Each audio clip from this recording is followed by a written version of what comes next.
Alrighty, so on to timbers. Now, the thing to remember is with the specialist technical principles, you don't need to know, say, surface treatments and finishes for all of the materials.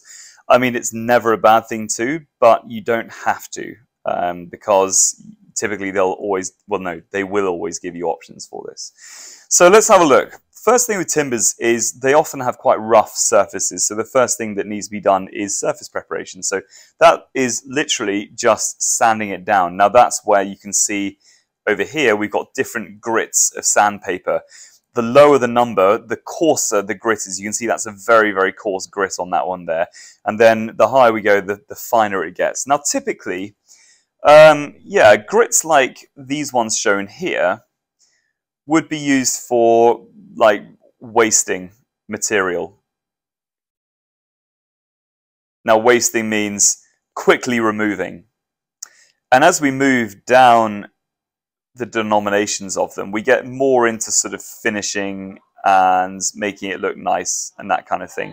However, 200 grit is still a very, very coarse grit. I would never myself want to sort of think of a product being finished with 200 grit only. It depends on the timber you're doing. Now, the way timbers go with doing sanding is the denser the wood is, the finer the surface finish. And that's because the wood fibers are much more densely packed together. So you can actually get on, if you say got a piece of, I don't know, walnut or something like that, you can actually achieve like almost like a mirror finish with it because it's so dense. Whereas a low density one, such as pine,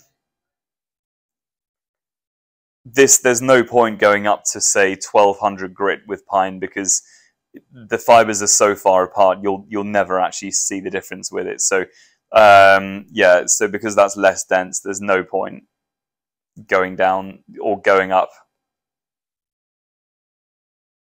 yeah, to such high levels.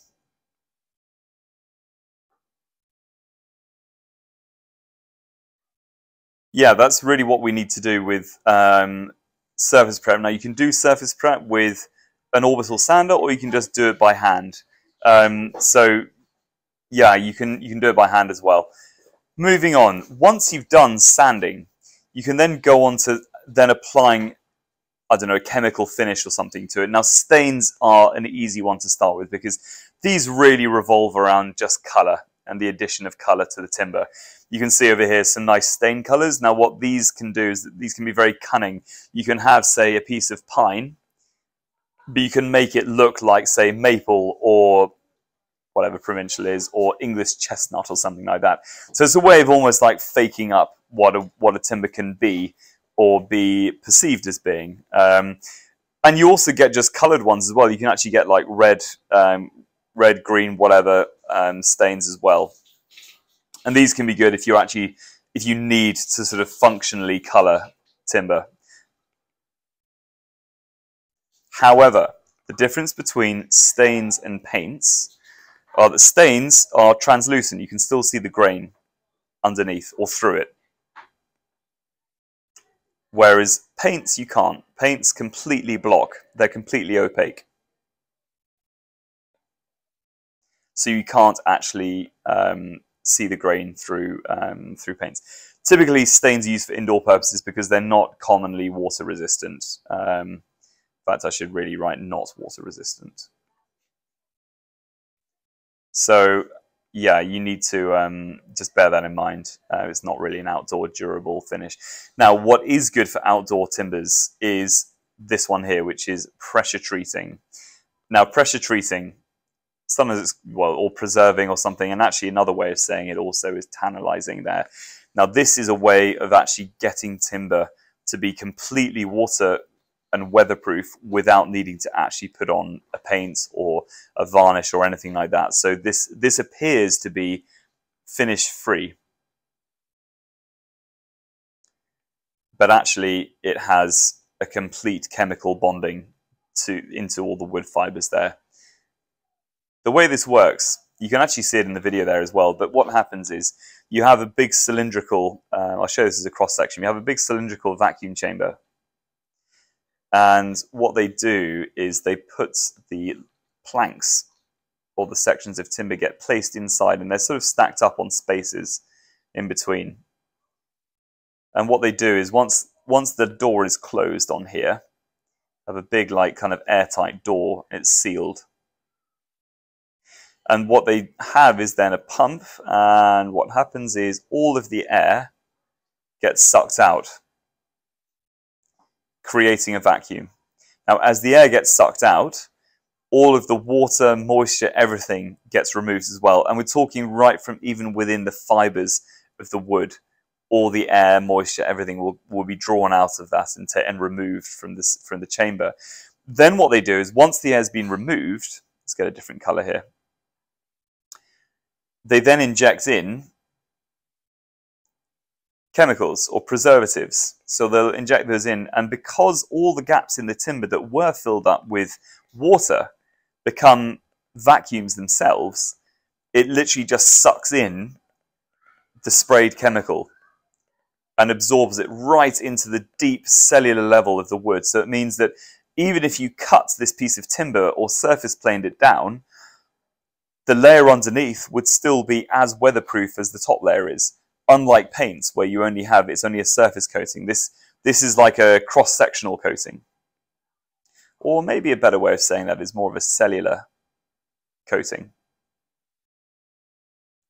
Okay, so the good side of this is that it protects it from wood rot, damp, and even things like fungal and parasitic attack. And these things are really horrible. They're sort of like the cancer equivalents of woods, as they massively degrade the mechanical properties of the timber. Okay, another one is varnish. So varnishes are transparent, and these can be used for aesthetic purposes as well, but they also protect surfaces from damp and oxygen and things like that. And they can actually add a layer of sort of hardness as well. They can be quite durable, actually, varnish finishes. These are typically used for outdoor applications. So if you have some outdoor furniture or something, you typically varnish it. And this would be done, you need to sometimes repeat it. So say once per year. My dad often once per year varnishes the outdoor bench he has in his garden just to make sure it's weatherproof. So oils is another one. These typically are used for indoor purposes, but not all of them. The reason being they're not quite as weatherproof as varnishes. Or just put not as durable as varnishes. So the ones in here that are what we call food safe, so these ones that are all good to use with foods, in fact, are not very many. Mineral oil, olive oil, and linseed oil. And so the green ones, these ones are obviously natural based.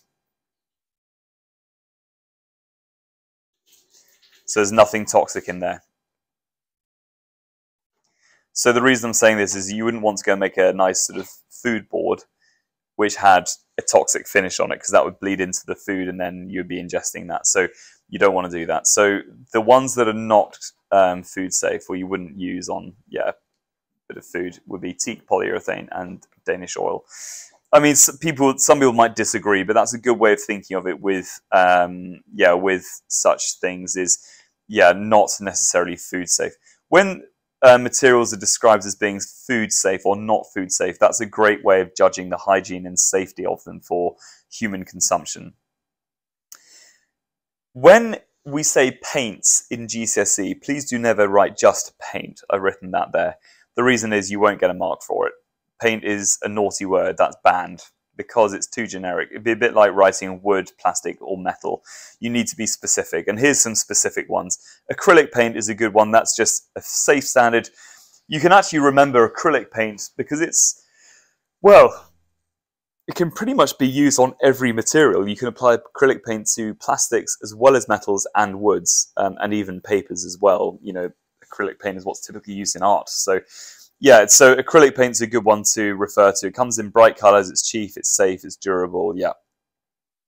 Chalk-based paint is great for applications where it has to be very much non-toxic. So this is really good for children's toys, or say a baby crib or something like that. So I remember my daughter, when I got her cot, I actually coated it in chalk paint. Because it was secondhand, and so it's nice to have some good color on there, but also you wanted completely non-toxic paint. Ones that are more durable are things like emulsion and eggshell. Those ones are typically used on more like walls instead. You don't get them quite so often on woods. I mean, eggshell paint sometimes is what's used on more on sort of wall detailing. So detailing is where you have sort of nice edging that might go around your ceiling. So if we're looking at the top corner of a room there, you often get what's called cornicing, where they'll have some sort of decorative feature that will go around, it'll sort of go around the top corner of where the ceiling meets the wall, and they have all sorts of fancy patterns in and things like that. So that's typically where eggshell would be applied, because it's very durable and it takes well to woods.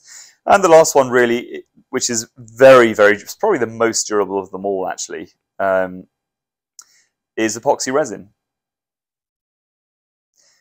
So this is what they use on surfboards. This is a really good video to watch, because you see how they make surfboards out of wood and then how they finish them with epoxy resin.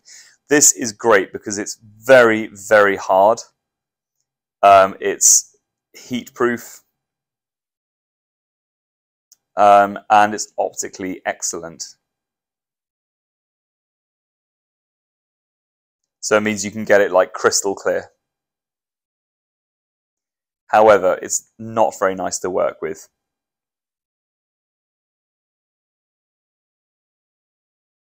And there's quite a few processes around working with epoxy resin, but it's great because what you can do, like you can see in this image on the bottom right here, you can actually see what they're doing here is they have painted it first, and then they're pouring the river of epoxy over the top. So you can use epoxy to protect painted surfaces. All right, the last one is metals. Well done.